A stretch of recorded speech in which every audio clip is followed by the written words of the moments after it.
F1, the movie, is essentially a 2.5-hour commercial with a surprisingly compelling story. Brands are littered throughout the film, and the title itself is pulled from Formula One racing. It's not original at all, and yet I was riveted by every minute of the film.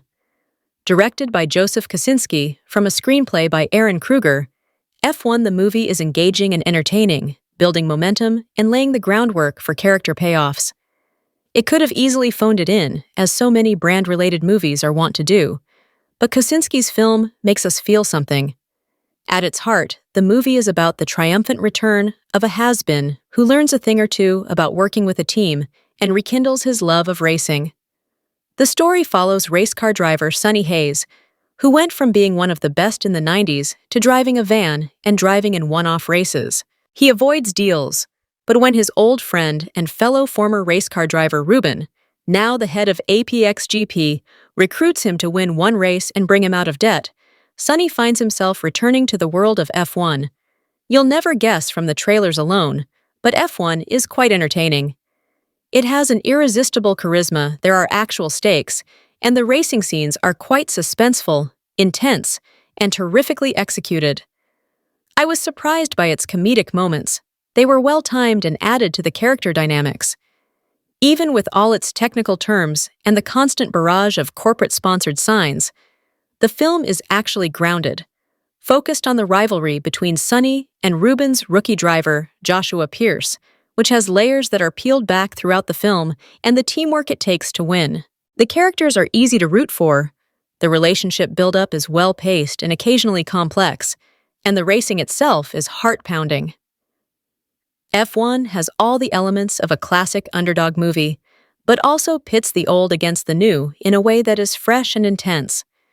There's not a moment you don't want Sonny and Joshua, whom Sonny nicknames JP, much to the latter's annoyance, to suck it up and start working together as a team, but it's a jog and not a sprint to get there. By the time they do, it's a monumental moment that is earned. One of the best things about the film is the fact that the main characters are fleshed out enough for the story to work. With characters like Joshua and Kate, I wanted to know even more about them than the story gives us, which is a part of what makes a good character. The F1 team that works alongside Ruben and the drivers is excellent and made up of a great cast that all pull their weight.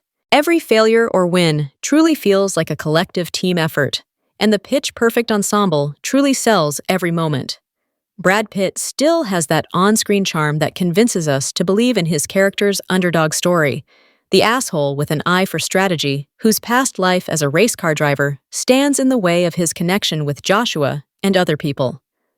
Sonny and Joshua have a good push-pull dynamic that keeps the story going. It never feels prolonged or goes overboard. Damson Idris is also excellent as Joshua, elevating the material with well-timed looks and an assuredness that rivals Sonny's.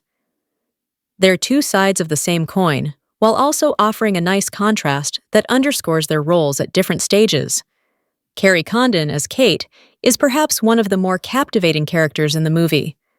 This is partially due to the writing and mostly due to Condon's portrayal.